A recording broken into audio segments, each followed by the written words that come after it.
எனக்கு வந்து ஒரு ஓவராலாக டிஜிட்டல் மார்க்கெட்டிங் யூஸிங் ஏஐ அப்படிங்கிறத பற்றி தெரிஞ்சுக்கணுன்ட்டு வந்திருக்கேன்.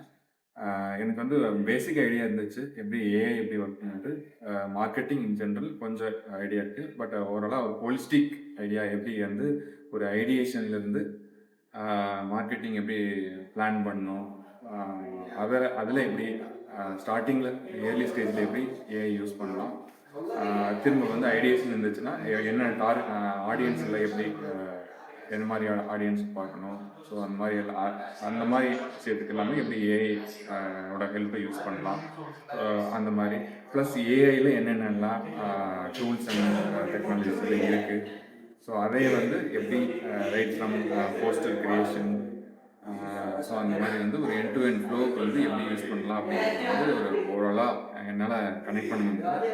ரொம்ப யூஸ்ஃபுல்லாக இருந்துச்சு. செஷன் ரொம்ப இன்ட்ராக்டிவாக இருந்துச்சு. அது வந்து டூ வே இன்ட்ராக்ஷனாக இருந்துச்சு. ஓவராலாக எல்லாத்துக்கிட்டையும் வந்து நீங்கள் வந்து ஆல்ரெடி என்ன வேணும், என்ன ஆடியன்ஸ் என்ன எதிர்பார்க்குறாங்கிற ஒரு ரெக்குவயர்மெண்ட் ஆல்ரெடி கேட்டிருந்ததுனால ஒருத்தருக்கும் கஸ்டமைஸ்டாக இந்த மாதிரி தான் எனக்கும் டிஃப்ரென்ஸ். அதாவது நீங்களாக ஒரு டாபிக் எடுத்து அந்த லைனில் போகாமல் பட் எல்லாத்தையும் வெல் கனெக்டடாக எல்லாரோட இன்ட்ரெஸ்ட்டை வெல் கனெக்ட் பண்ண மாதிரி தான் இருந்துச்சு. அது வந்து ஒரு டிஜிட்டல் மார்க்கெட்டிங் பற்றி எண்ட் டு எண்ட் லேர்ன் பண்ணுறது வந்து ஒரு ஓவரால் ஒரு நல்ல ஒர்க் ஷாப்பாக தான் இருந்துச்சு. கட்டாயம் டெக்னாலஜி